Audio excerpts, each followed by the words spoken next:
लोकसभा चुनाव 2024 में अखिलेश यादव ने 37 सीटों पर जीत हासिल करने के साथ साथ ही देश की तीसरी सबसे बड़ी पार्टी बनने के बाद अब अपनी पार्टी के एक्सपेंड को और धीरे धीरे अलग अलग राज्यों में फैलाना शुरू कर दिया है। इसी कड़ी में अखिलेश की नज़र उत्तर प्रदेश की 10 सीटों पर होने वाले उपचुनाव के साथ साथ हरियाणा और महाराष्ट्र जैसे राज्यों पर भी हो गई है।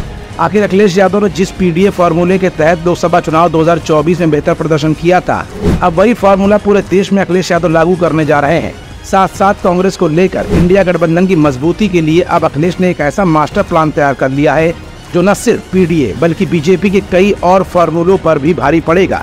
क्या है अखिलेश का वो मास्टर प्लान और वो नया फार्मूला जिससे अखिलेश और राहुल की नजदीकियां बढ़ेंगी, तो वहीं माया और बीजेपी की परेशानियां निश्चित तौर पर अखिलेश अब बढ़ाने वाले हैं। आज की इस रिपोर्ट में हम अखिलेश यादव का वो मास्टर प्लान आपको दिखाएंगे भी और बताएंगे भी। दरअसल अखिलेश यादव के नेतृत्व वाली सपा की नजरें अब यूपी के उपचुनाव और 2 राज्यों के विधानसभा चुनाव पर है। सियासी गलियारों में ऐसी चर्चा है कि सपा ने इस इलेक्शंस के लिए सहयोगी दल के साथ स्ट्रेटजी भी बना ली है। इंडिया ब्लॉक के तहत सपा ने कांग्रेस के सामने गिव एंड टेक, एक हाथ दो और एक हाथ लो का फार्मूला रखा है।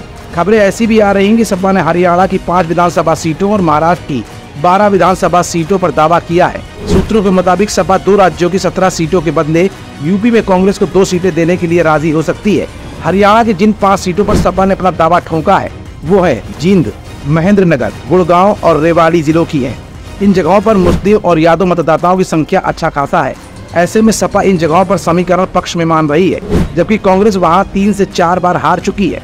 यूपी के पूर्व सीएम अखिलेश यादव के नेतृत्व वाली सपा ने महाराष्ट्र के भिवंडी पश्चिम, मालेगांव सेंट्रल, वर्सोवा, औरंगाबाद पूर्व, धुले, अकोला वेस्ट, नागपुर सेंट्रल, करंजा, जलगांव, जामोद, रावेर और अमरावती पर दावा किया है। इस बीच कुछ मीडिया रिपोर्ट्स में सपा चीफ के सूत्रों के हवाले से जानकारी ये भी दी गई है कि अगर हरियाणा और महाराष्ट्र में सपा का सीटों की मांग से जुड़ा हुआ दावा स्वीकार कर लिया जाता है, तब यूपी में गाजियाबाद, मिर्जापुर की मजुआ सीट कांग्रेस को दिए जाने पर विचार विमर्श किया जा सकता है।